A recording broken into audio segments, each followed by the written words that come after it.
এখন পর্যন্ত ভোট গ্রহণ, শিক্ষার্থীদের রেসপন্স, অনাবাসী শিক্ষার্থীদের আগমন, নারী শিক্ষার্থীদের যারা বাইরে থাকেন তাদেরও আগমন, সবকিছু সন্তোষজনক ছিল এবং শিক্ষার্থীরা বেশ ভালোভাবেই আসছে।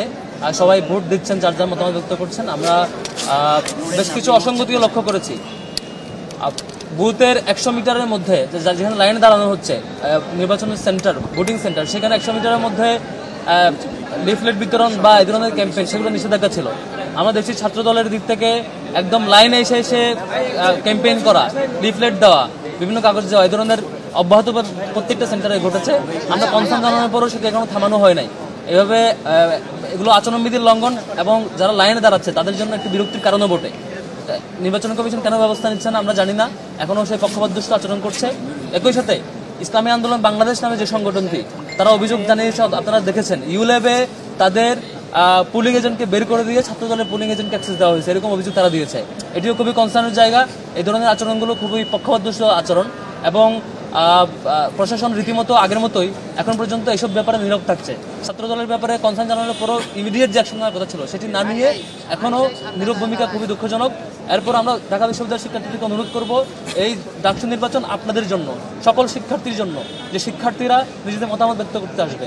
আপনারা যারা হলে আছেন কিংবা যারা অনাবাসিক জায়গায় যার যার বাসায় আছেন, প্রত্যেকে অবশ্যই আসবেন এবং ভোট সেন্টারে এসে আপনার মতামত দিবেন, পছন্দের প্রার্থীকে ভোট দিবেন। এই ডাকসু নির্বাচনে আমরা যেমন করে পরিবেশ দেখাবো, যে অন্যায়ের বিরুদ্ধে প্রতিবিরোধ গড়ে তুলে আমাদের মতামত ব্যক্ত করার প্র্যাকটিসটা দেখাবো, বাংলাদেশ সে পথে এগাবে। আমরা যদি ভালোভাবে দেখাতে পারি যে গণতান্ত্রিক প্র্যাকটিসটা ঠিকভাবে করা যায়, আমরা যদি দেখাতে পারি যে কোনো অপশক্তি অপতৎপরতাকে রোধ করা যায়, আমরা যদি দেখাতে পারি আমাদের স্বাধীন মতামত ব্যক্ত করে পছন্দের প্রার্থীকে জিতিয়ে নিয়ে আসা যায়, আমরা যদি দেখাতে পারি আমাদের যে প্ল্যানে থাকুক না কেন, যে চক্রে যে প্ল্যানে থাকুক না কেন, আমরা শিক্ষার্থীরা যার যার জায়গা থেকে যার যার অধিকার তো প্র্যাকটিস করবে, অন্য কেউ এখন বাজে প্র্যাকটিস করতে পারবে না, সেটুকু দেখাতে পারলে তবেই বাংলাদেশ সে পথে আগাবে। আগামী পথ চলায় বাংলাদেশ যত গুরুত্বপূর্ণ ইভেন্ট আসবে প্রত্যেকটা ইভেন্টেই সেভাবে আগামী বলে আমি প্রত্যাশা করছি। যেন শিক্ষার্থীদেরকে অনুরোধ করবো বাংলাদেশকে পথ দেখাতে, বাংলাদেশের আগামীর যাত্রাকে পথ দেখাতে প্রত্যেকে ডাকসু নির্বাচনে আসবেন, অংশগ্রহণ করবেন, শিক্ষার্থীরা ভোট দিবেন এবং ভোট দিয়ে আমাদের ডাকসুর যে সত্যিকারের যে প্রত্যাশা আমাদের এবং সকলের মতামতের ভিত্তিতে প্রতিনিধি নির্বাচন করা সেটি করবেন। ফলে আমরা যদি সবাই মিলে অংশগ্রহণ করি, সবাই মিলে আসি, যারা অন্যায় করতে চায়, যারা অপতৎপরতা চালাতে চায়, যারা প্রশাসনকে ব্যবহার করে, তাদের দলীয় লোকজনকে ব্যবহার করে অন্য প্র্যাকটিস করতে চায়, তারা নিশ্চয়ই ব্যর্থ হবে। আমরা বারবার জানিয়েছি, এখনো ব্যবস্থা নেয় নাই এবং ইসলামী আন্দোলন বাংলাদেশ তারাও তাদের পুলিং এজেন্টকে বের করে দেওয়ার যে ঘটনা, ইসলামী ছাত্র আন্দোলন বাংলাদেশ তাদের পুলিং এজেন্টকে বের করে দেওয়ার যে ঘটনা, সেই ঘটনায় তারা বারবার ফোন দিয়ে জানিয়েছে, এখনও তারা সেই ব্যবস্থার ফিডব্যাক পায়নি।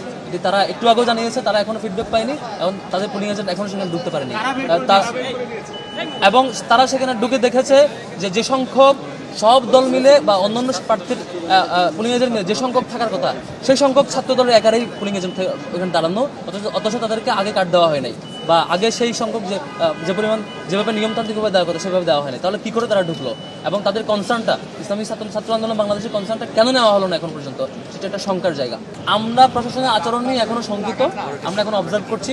অলরেডি 3-4টা অসঙ্গতি আমরা লক্ষ্য করেছি, কনসার্ন জানানোর উপর এখনো ব্যবস্থা নেয়নি। আমি জানি না প্রশাসন কতটুকু সক্ষমতা পরিচয় দিবে, তবে প্রশাসনের প্রতি অনুরোধ করবো জুলাইয়ের হাজার হাজার শহীদদের বিনিময়ে আমাদের এই ক্যাম্পাস প্রাপ্তি, জুলাইয়ের হাজার হাজার শহীদ এবং হাজার হাজার আহত গাজীর ত্যাগের বিনিময়ে আমরা এই সুন্দর ক্যাম্পাস পেয়েছি। এই গণতান্ত্রিক প্র্যাকটিস করার যে সুযোগ, যে অবারিত সুযোগ আমরা পেয়েছি, শিক্ষার্থীদের প্রত্যাশার যে সুযোগ, এই সুযোগটা আপনারা নষ্ট করবেন না।